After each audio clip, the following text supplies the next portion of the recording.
Satu ketika ada sahabat yang bertanya kepada Rasulullah SAW. Sahabat ini bertanya, Man aqyasun nas ya Rasulullah. Ya Rasulullah, siapakah manusia yang paling bijaksana? Maka Rasulullah jawab, Aksaruhum lillahi dzikran walil mauti istidadan.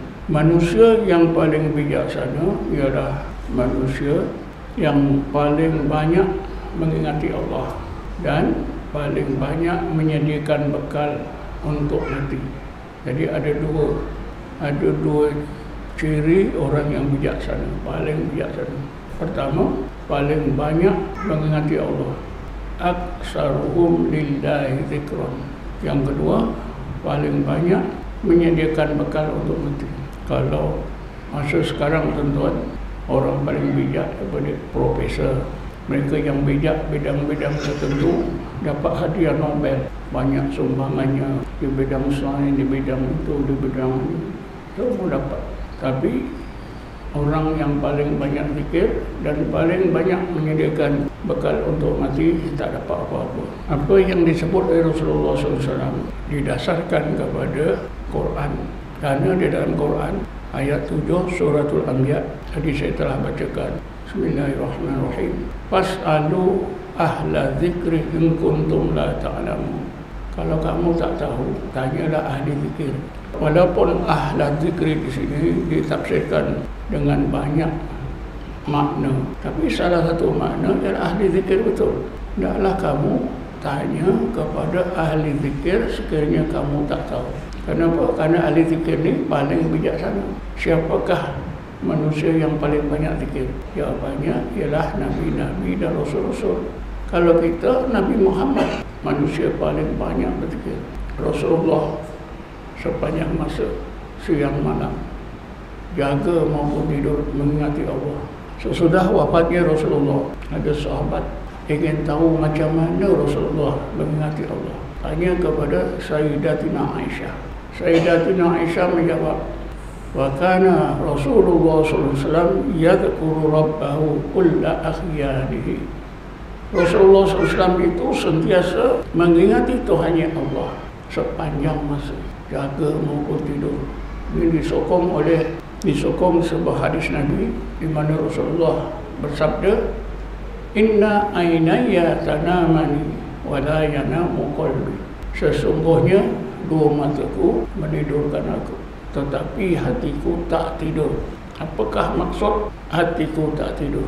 Maksudnya ketika Rasulullah tidur, hati Rasulullah secara otomatik menyebut Allah, Allah, Allah, Allah. Jadi Rasulullah manusia yang paling banyak berzikir. Sebab itu Rasulullah paling cerdik. Dan Rasulullah memanglah paling banyak beribadat. Bukan saja paling banyak, mutu ibadahnya ibadat yang terbaik. Kalau Nabi sebaliknya, Nabi Muhammad SAW sebaliknya, kurang zikir, kita lagi teruk. Kalau Nabi Muhammad itu kurang beramal ibadat, lagilah kita teruk. Nabi itu sebagai contoh yang terbaik, musulul a'la, contoh yang terbaik. Jadi kerana itulah terbaik, zikirnya pun terbaik, amalannya pun terbaik, paling banyak.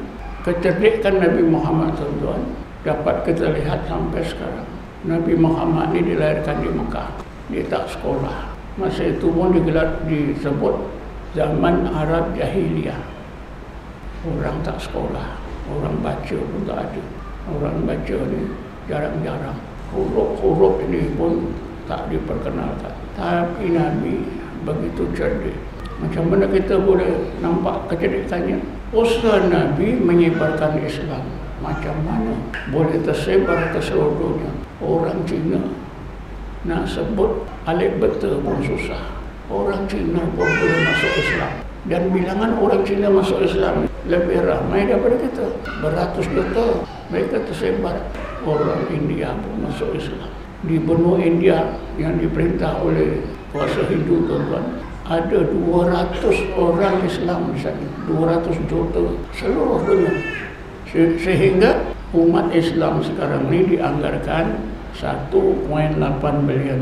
Jadi agama Islam menjadi agama yang kedua ramai diikuti manusia. Yang pertama agama Kristian kira-kira 2.4 bilion. Kemudian kalau kita telitikan setengah hadis Nabi memang bijak, orang lain tak ada cakap.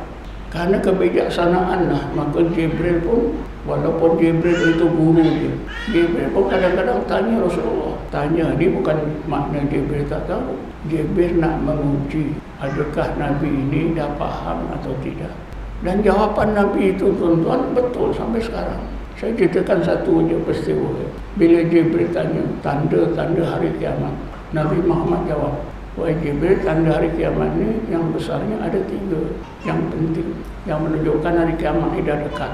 Yang pertama, apabila hamba-hamba perempuan melahirkan tuannya.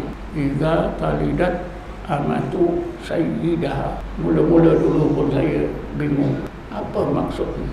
Hamba perempuan dia memperanakkan tuannya, sedangkan biasa seorang hamba itu dimiliki oleh tuannya. Tuannya itu beli daripada seorang hamba itu dulu boleh dibeli, tuan-tuan. Ini pula tidak. Hamba perempuan itu dia ada banyak anak. Anak-anak itu dianggap tuannya. Maknanya tuan-tuan, setengah ulama menerangkan hamba perempuan memperanakkan anaknya itu artinya di zaman hampir kiamat banyak anak-anak menjadikan ibu bapa sebagai kuli. Banyak anak-anak merintah mak bapa. Kalau minta duit tu dah tentulah. Kita tak sangka yang minta duit pada mak bapa ni. Kita fikir okey saja, tapi itu ada makna. Belum lagi kalau kita tengok di bukan Islam lah, di barat, hubungan anak dengan bapa itu dah rosak semua. Ini yang pertama, betul. Yang kedua, Nabi Muhammad kata tanda yang kedua apabila Arab, orang-orang Arab Badawi yang berkaki ayam, kerjanya membela kambing, membela binatang di padang pasir, sudah berlumba-lumba mendirikan rumah tinggi. Ya tatawalun al-bunyan. Sekarang sudah berlaku. Kalau tuan-tuan baca sejarah, keturunan Arab, keturunan kerajaan Arab Saudi, Bani Sa'ad itu, mereka asal satu Wak Badawi, hidup di padang pasir, benda binatang, tak pakai kasut. Tahun 1924 dapat menguasai Mekah dan Madinah karena ditolong oleh pemerintah Inggris, diberi senjata. Pemerintah yang berkuasa pada masa itu keturunan Rasulullah Salih Hussein disingkirkan. Lalu Inggris bagi negeri di mana? Di Syria. Sekarang ini kan kita tengok, tuan-tuan sendiri pun dah saksikan di Mekah, di Madinah. Rumah tinggi-tinggi, hotel yang paling besar di dunia sekarang di Madinah. Paling banyak biliknya, beribu-ribu. Kalau satu masa dulu tuan-tuan, hotel di Genting, kita pun tak tahu. Saya sendiri pun tak tahu. Tapi bila saya baca, rupanya satu masa dulu, hotel yang paling besar, paling banyak bilik di Genting. Sekarang ini di Arab Saudi. Jadi betul, kata Nabi, tanda yang kedua, bila orang Badawi yang berkaki ayam, kerjanya bela binatang, berlumba-lumba mendirikan bangunan tinggi. Inilah Arab Saudi. Sudah berlaku. Yang ketiga, kata Rasulullah, bila asap sudah keluar daripada bumi. Dulu ulama fikir apa ni asap keluar daripada bumi? Ya asap. Rupa-rupanya tuan-tuan zaman moden ini ulama dapat tahu. Asap keluar daripada bumi ini minyak. Tiga-tiga ni betul. Ini kebijaksanaan Rasulullah. Kita tak heran tuan-tuan kalau Rasulullah itu bijak. Pasal apa? Allah sebut dengan firman-Nya, Bismillahirrahmanirrahim. Wa ma yantiqu anil hawa. Muhammad SAW itu tidak bercakap ikut kehendaknya, ikut nafsunya. In huwa illa wahyun yuha. Semua cakap-cakap Rasulullah itu adalah wahyu yang diwahyukan. Sebab itulah cakap-cakap Rasulullah itu menggambarkan kecerdikan. Bagaimanapun memang Rasulullah itu cerdik, sangat cerdik. Sebab itu dalam apa itu tauhid, salah satu sifat Rasulullah adalah fatona. Fatona itu cerdik. Dan Rasulullah paling banyak berfikir, paling banyak beribadat, ibadahnya paling baik. Jadi contoh kita semua.